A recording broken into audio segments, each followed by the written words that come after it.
Welcome to Beyond Imagination, the future of creative technology, presented by Technicolor Creative Studios.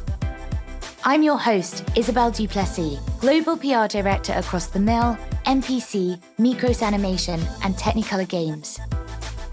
In this special edition podcast season, we'll be talking to leading figures across the creative technology space about evolving trends that are shaping the future of filmmaking, gaming, advertising, animation, innovation, and talent. Today, we're delving into the world of gaming. The gaming space seems to be taking over the world and bleeding into multiple sectors such as music and even advertising. The progress of gaming technology and hardware from the days of the early Game Boy to the immersive gaming experiences we see today has been extraordinary. I'll be talking with Jeaneane Falkler, President of Technicolor Games, and Dean Takahashi, leading game reporter at VentureBeat, about the rise of the fastest growing sector in entertainment today. Dean, why don't you start us off? Tell me a bit about your background in the gaming space and how you got into the industry. Yeah, thank you. I'm the lead writer for GamesBeat at VentureBeat, and I've been covering games almost on a daily basis since 1996. I actually started playing games with the original Pong back in the 70s. So I've been playing games all of my life. I was the only one in the San Francisco office of the Wall Street Journal who played games back in 1996. And so they said, "Hey, do you want to cover the industry then?" And I said, "Oh, yeah, sure." And it was a good place to start covering the industry because I looked at games from a business angle. And that's pretty much what I focused on for my entire career, writing about games. And, results in very different kinds of coverage and stories than you normally see with most of the journalists who are just sort of reviewing games. Amazing. Well, thank you so much for jumping on the podcast. Jeaneane, you've carved out a super successful career working on the business side of games. Tell me a bit about your journey in the gaming space. So my journey in the gaming space really started in 1998, but I was a gamer by about age 7, and I was addicted to those Atari cartridges. But I, like Dean, so I went to Dean. I played Pong, and my dad was really into computers as well and would bring home magazines where I could actually code some games. Then you could change the color and the sounds and things like that. So games have evolved a lot. So I've sort of started out in the casual gaming space, but I've also been involved in the PC console side as well as the casino side. And it was actually kind of interesting when I started working at International Game Technology, and I would go to the typical games conferences. And then people said, "Oh, where are you now?" And I would say IGT. It didn't ring a bell because that was back in 2009. And they were two separate worlds at the time. This is also just how games and so much of entertainment is sort of merged together. And, it really wasn't until M&A in the casino space with traditional game companies that the casino companies are really on everybody else's radar. So when IGT went and purchased Double Down Interactive for about $500 million in cash, right? It was 250 and 250 earnout. That is when all the traditional game companies sat up and realized there are these casino manufacturers flush with cash looking to get into, social gaming and other sort of real money wagering forms of gaming. And then Aristocrat did a similar purchase with Product Madness. And it was really through M&A that got the casino bit on the map for the more traditional games companies. But that is my start back in 1998. The rest is history. Touching on your point relating to gaming bleeding into entertainment, I've definitely noticed the concepts and the technology that power games are really evolving some of the traditional music, filmmaking, and brand experiences that we're used to seeing. And I read recently that financially, gaming is the fastest growing sector in the entertainment space. What do you think is fueling that growth? I think the pandemic put such a big spotlight on gaming because everybody was in lockdown and we had nothing else to do. A lot of other entertainment was just shut down. And so gaming grew it's both its revenues and its users like 20 to 30% in 1 year. And I think that made everybody in the world notice, if they hadn't already noticed gaming, and its growth, they pretty much, it became so obvious, to investors. The investors formed and sort of put a lot more money into the game venture capital funds. Game companies were able to go public more easily. We saw a lot of SPACs happen as well. And so all of the bigger industries around gaming, I guess in some ways, just took notice. And so now we have big tech companies like Facebook, Google, Microsoft, Apple, all paying attention and realizing this is growing so fast and that they have to be a part of it in some way. And, the gambling companies, as Jeaneane mentioned as well, the Hollywood companies, everybody has, their eyes on gaming. And, it's a very exciting time to be in the games business for that reason. Yeah, absolutely. I mean, I remember early days of the pandemic going to Target. There was always a whiteboard outside that said, no toilet paper, no hand sanitizer, no Nintendo Switches. And you couldn't get your hands on a Nintendo Switch. I mean, people were selling them, reselling them online for thousands of dollars. The same is happening right now with the PS5. I mean, I've been on several blogs and forums about when's the next drop on Walmart and on GameStop. So the appetite is huge, and you're right. These massive tech companies are paying attention. We're starting to see some major acquisitions. Jeaneane, from a sort of production standpoint, how have gaming businesses evolved, do you think, to sort of meet that growing market demand and to produce the content needed for these games?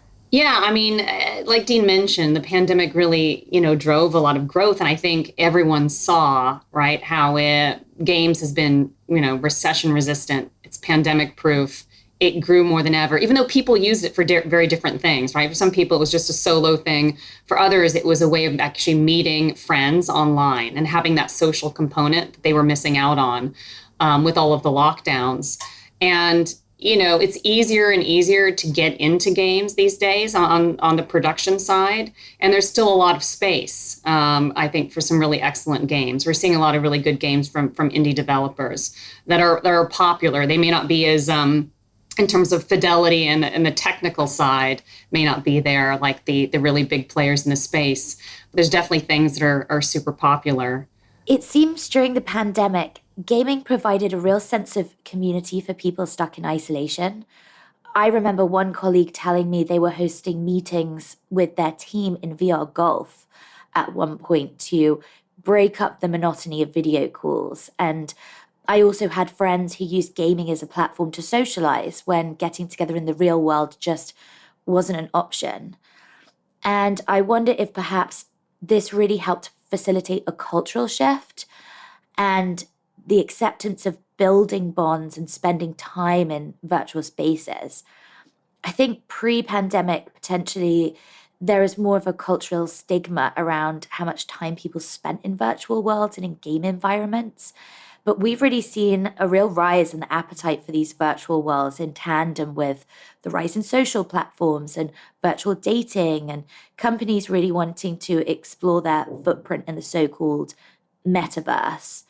It feels like as a society, we're really embracing the concept of building online digital communities in a way that perhaps we didn't before. Yeah, and I think that's something that's changed, not just temporarily as well. And it was, kind of fun during the pandemic. I'm a big board game player, and I actually learned to play Carcassonne during the pandemic, but it was so I could play with colleagues. And then what's happening, there's a lot of chatting going on, right? So it's not just the gameplay, it's that social aspect. And a lot of those things people did during the pandemic as a way of staying connected to other people. It's continued in some form, even though now obviously people can meet, but it's also helpful when you have friends or relatives or colleagues, across the globe too. It's a nice way to come together. And I think that will continue. I think there's definitely some things that happened in games during the pandemic that I don't expect will change anytime soon. Yeah, I chatted with my friends quite a lot in Warzone matches, and we would be playing, and the match would last for 20 minutes or so, but we'd be chattering the whole time, just talking with each other, and it was sort of a new way to socialize while we were all locked down. And yeah, it has changed so much. Like, I think it was pretty nerdy when I was growing up, and I was on a podcast with a much younger streamer, and I mentioned that, and then she said, "Well, my entire life gaming has been considered cool." Yeah. and she had no sort of history of knowing that games were thought of as a very nerdy activity in the very beginning. That concept of community we touched on is definitely one I think other industries are jumping on when it comes to leveraging the technology and the principles of gaming. Do you think we'll start to see the gamification of most media content, be that film or music or advertising, moving forward? I mean, we're seeing a reverse of what was originally happening with transmedia, which usually meant in the past that movies like James Bond movies were going to be turned into games at some point, and that they were going to sort of consider this as like ancillary income to the movie, and the reverse now is happening where games are sort of considered like the prime way that somebody's going to make money with an entertainment property, and they can extend them into things like movies and TV shows. So we have this Uncharted movie, that's debuting now, and Borderlands is being made into a movie, and Sonic the Hedgehog has been made into a very successful movie. So definitely there's sort of a recognition that the communities around gaming are among the strongest fan communities, and that these fans are very intense, and they are lifelong fans of these properties, and they will consume the entertainment as much as you give it to them, I guess. And so, it is definitely sort of another mark of how big gaming has become. It's now at sort of the center of transmedia. Yeah, and I expect that trend to continue too throughout the year as we see more, IP across different forms of media, but originating, on the game side. And I think, Izzy, to your question earlier, just about like why games, why is it becoming so big? Since I figured I would add on to what Dean said, which I totally agree with. I just think, there's so many players, and the amount of people playing is growing so much. And then I think the numbers are too big to ignore. I think the revenue is too big to ignore. And I think too that a lot of companies, they want to sort of stake their claim in the metaverse, and they don't know what it's going to look like. And so a lot of them are investing in games. We already deal with avatars and different kinds of in-game currency and bartering and things that, I'm sure we'll see more of in the metaverse as it grows. But we are in the early days, and we're kind of in the gold rush days too. And that's part of the problem, right? Just like with the early days of the internet, there was a lot of speculation and unfortunately some fraud, right? And there's some things we have to figure out. I don't think anyone really knows what the metaverse will look like, but I think everyone can see it's going to be big. And they want to be a part of it. And it reminds me of when, Mark Zuckerberg, Facebook, now Meta, purchased Oculus. And I think a lot of people at the time thought, well, that's weird. That's a social media company. Why are they buying like a hardware company? That's really weird. But they're a social media company buying a VR platform, right? Knowing that those would merge. At some point, those would merge. And they knew that VR will exist in the future in some form. And so from that standpoint, I think it was a smart investment. And VR has come a long way, even in a short period of time, just in terms of the technology, the price point, the content, and that's all moving it forward. So I think VR and the metaverse bets that some companies are making are definitely, driving a lot of the M&A we've seen recently. Yeah, we're seeing some huge acquisitions, and I would imagine most of those are driven by that appetite to be part of the metaverse, even though we don't necessarily know what that looks like yet. But we do know it's going to be powered by a lot of the tech and principles we already know of and are seeing in the gaming industry. We just saw Microsoft buying Activision. Do you think during this sort of gold rush, like you say, Jeaneane, do you think we'll see more of those big acquisitions of gaming studios to come, or maybe even bigger gaming studios buying some indie developers to really sort of upscale their resources? Yeah, I don't know if we're going to see any acquisitions quite as big as the $70 billion one. I really think took everyone by surprise, and it was definitely at a bit of a premium, right? So I think that tells us there were likely other bidders at the table.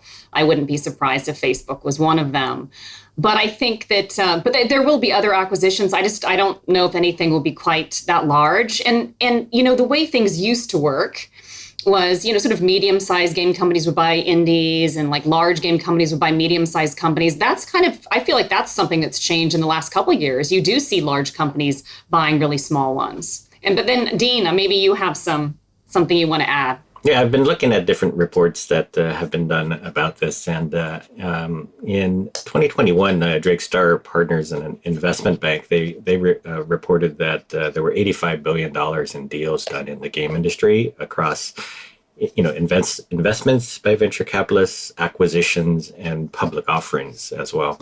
And that was more than double the year before in 2020. And in the first month of 2022, we have already had $85 billion worth of deals. And Drake Star is predicting that we're probably going to cross $150 billion in 2022 in just the game industries.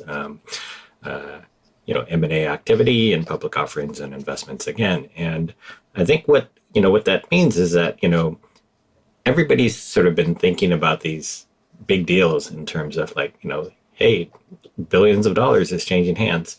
But, this is a game of trillions now, right? And sort of like, if you look at what's at stake, if you think of the metaverse as, the future of computing or the successor to the mobile internet, then you understand why the big tech companies are, turning their attention to this. Like Netflix, right, is moving into games, and Meta is investing on the order of $13 billion a year in terms of their losses in the VR space, right? And so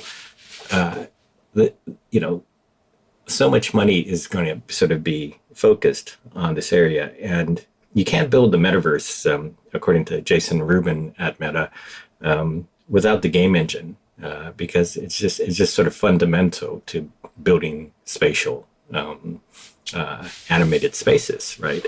And the people who know how to use game engines are game developers, and so game developers are perhaps the most important creators in this space, and so that's why all of this attention is coming into the game space. The fidelity of game engines is growing at a really extraordinary rate. I was watching a game trailer not long ago that was actually built in Unreal 4, and honestly could have mistook it for a live action movie trailer.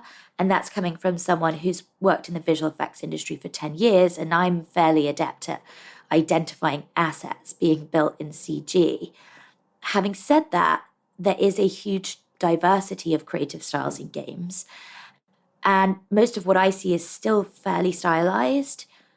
Do you think we'll see a growing appetite for photoreal gameplay and environments, or will there always be a place for that nostalgic, perhaps lo-fi look?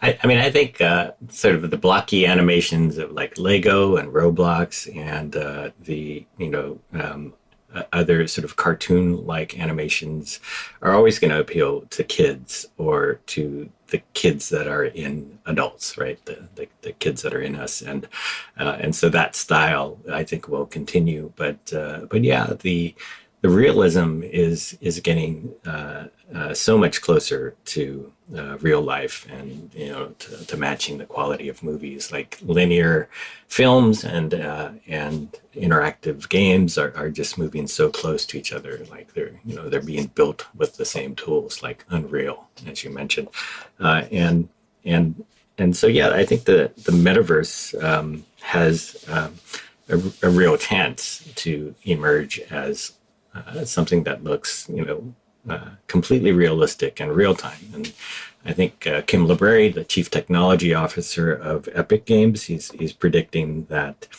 we're going to get there within 5 years.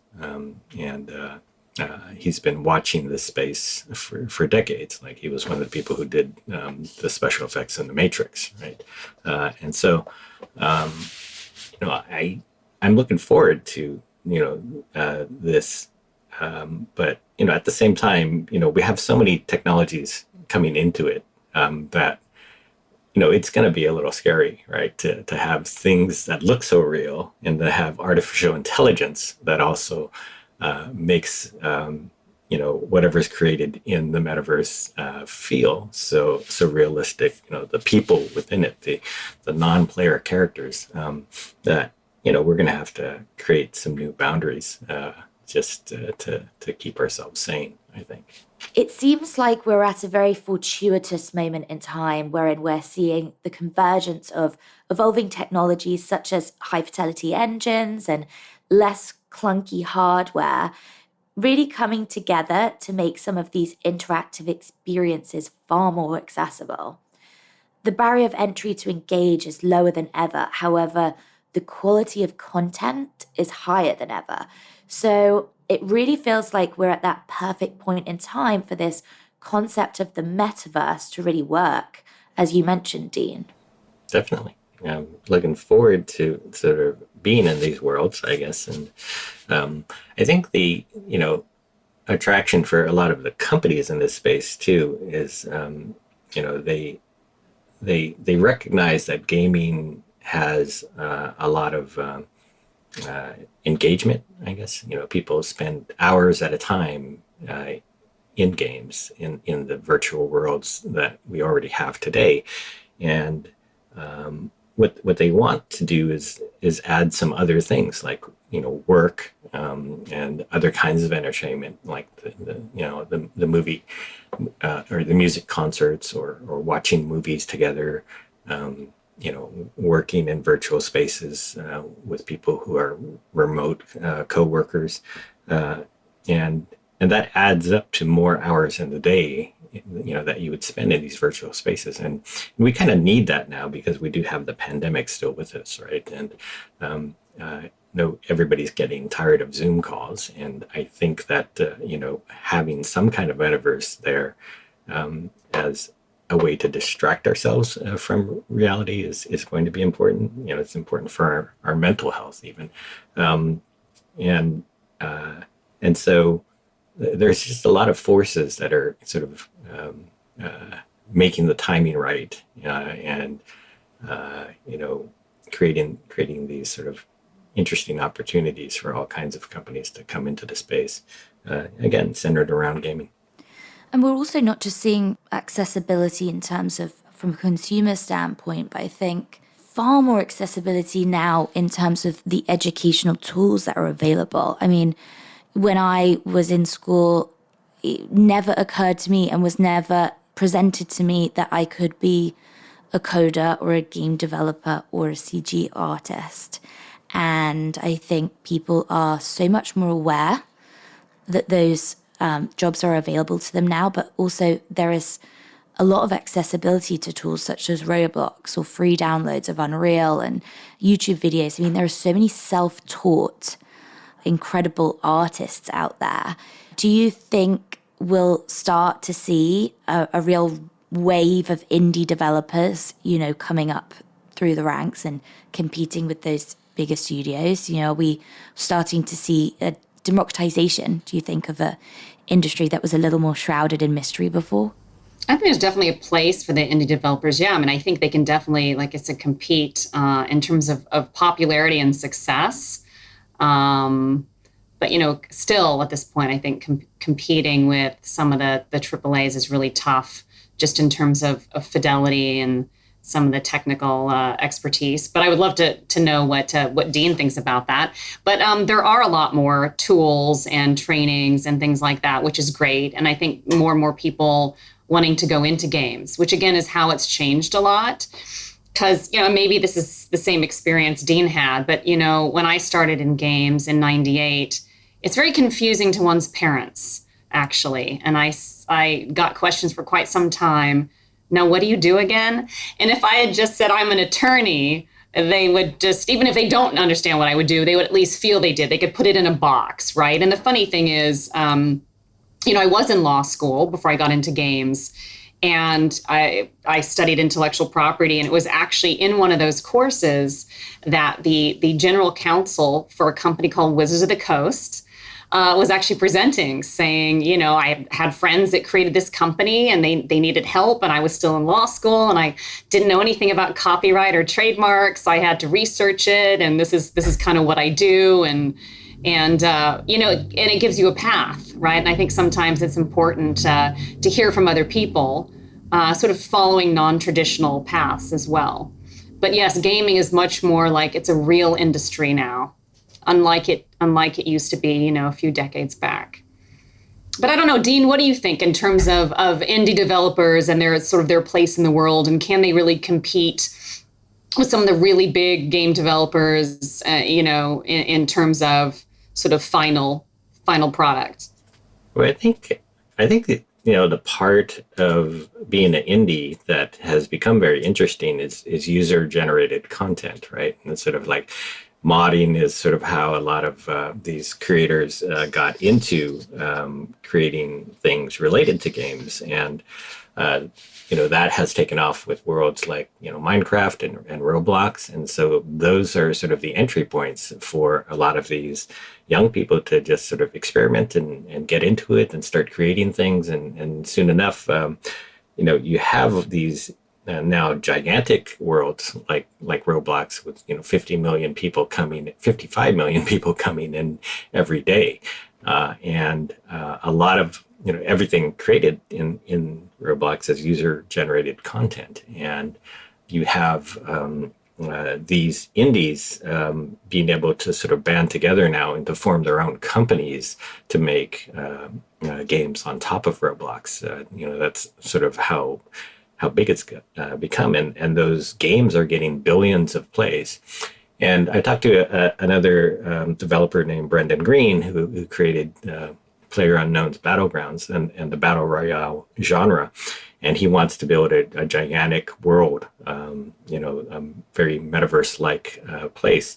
And, he said he's got 3 ways to get that done. And, one is through his own game designers, and they're going to do a certain amount of work. User-generated content is going to help fill out a lot of things in that world. And the final thing that he thinks that will finish sort of the creation of that world is machine learning and artificial intelligence. And so all 3 of those things are going to be necessary to create metaverse-like experiences because there's just so much demand for that content in those spaces. Like you can't have an empty metaverse. You have to have it populated with cool things, interesting experiences. And so that's how you can keep up is just by turning all of those players into creators. I'm also hoping in sort of turning those players into creators, and because we do need to fill the metaverse with cool content, and it should be representational content, that we can really diversify the gaming industry. Because if there's anything I've noticed since working in this space, or on the fringes of this space, it's that it's really been considered very male dominant in both the sort of people that play games, but also the developers. And I remember being at the Game Developers Conference a few years ago, and it's the first time I've been at an event of that size and hadn't needed to wait in line for the women's bathroom because there was absolutely no women there. Jeaneane, you've obviously had a very successful career in this space, what are some of the things you think we can do as an industry to really encourage diversifying the industry as a whole and encouraging more female developers and creators to move into the space? There's a lot of things we can do. I mean, first, I think it's really helpful to have women involved in game design. And that wasn't the case. Like when I worked at a game company back in 99, it was actually pretty much 100% guys in their 20s and 30s building games. You know, this is the casual gaming space. So building games really for women 35 to 55, half of whom were buying the games for themselves, half of whom were buying the games for their kids. And so I think some focus group stuff would have helped there. But so I think it helps having women actually be game designers. It helps women, I think, to see other women as CEOs of game companies. I think a lot of it, too, is how people choose to self-identify. There's a lot of women gamers who don't consider themselves gamers. I think there's a lot we can do differently still in games. A lot. I think what I'm encouraged by is sort of the opportunity to change, right? And, there's so much headway that we could still make. I wouldn't want to discourage anyone from thinking of themselves as game designers or, game executives. And I think, women, people of color, all kinds of people need to be tapped in order for this industry to keep up and grow the same way its audience is growing, right? You have to have the people running these companies reflect the diversity of the players, or else you won't have a match with the kind of products that get designed for them. And I look at something like Riot Games, and they had their issues with sexual harassment, litigation that became a really horrendous thing for all involved. And when League of Legends is like one of the most popular games in the world. It's like 11 years old at this point. And if you look at esports and a lot of the audience for that title, you find there are no female esports athletes in League of Legends right now. And that's like, why did that happen? And there were people within Riot, I know, who said, we can't have that happen again. And so they launched another game called Valorant recently, and 40% of the players are female, right? And they are deliberately going about making sure that the esports candidates that they have, include a lot of women, and that those women get, highlighted as much as any, say, male esports athletes. And so I think there are things that you can proactively do that, encourage, but also just take advantage of the fact that there are more women and people of color who want to play and who want to be part of it in some way than ever before. So that's the encouraging part. I think that when you look at these two games, one that launched a decade ago plus, and one that launched very recently, the audience is totally different. Yeah, I agree, Dean. I mean, it has to be a conscious effort. I think that's one of the key takeaways I got from what you just said, is it does need to be a conscious effort to make sure the gaming characters reflect reality and the players, but also, just getting more diversity in at different levels in game companies. It needs to be conscious. Because what we've done so far, just letting things go as they are, doesn't work. And we know that, if you mainly have, fairly homogenous, game companies, mainly male, primarily white, people tend to hire people like themselves, right? And that's why it's so important to have diversity at the top, because those people will hire other diverse candidates. And all the research shows the more diverse the team, better innovation, and in the end, better financial results. So it's good financial sense too, to make sure you have a diverse team, but it's also a better place to work. And look at the state of things right now. I mean, it's people can call it the Great Resignation or the Great Renegotiation, but there are some people who are staying where they're at and they're loyal because of the company culture. Because that's something that you can't take with you. And that's something that you really value. If you're in a place where, you feel respected and valued by your colleagues, and you feel your boss really understands the value you bring to the table, and it's a great culture, that's worth so much more than a lot of money. So it's interesting to see who's staying and who's moving around. And so with that, I'm going to wrap and say thank you so much for joining us. And I will see you both in the Metaverse. Thank you very much. Okay. See you again soon. Thank you, guys. If you're interested in exploring any of the ideas you heard today, please get in touch with the Technicolor Creative Studios team via any one of our studio websites or email beyondimagination@technicolor.com. Today's podcast was produced by Lime Studios, led by executive producer Becca Falborn. You can follow Lime Studios on all platforms at limestudios.tv. Thank you to all of our guests and to you for tuning in to Beyond Imagination.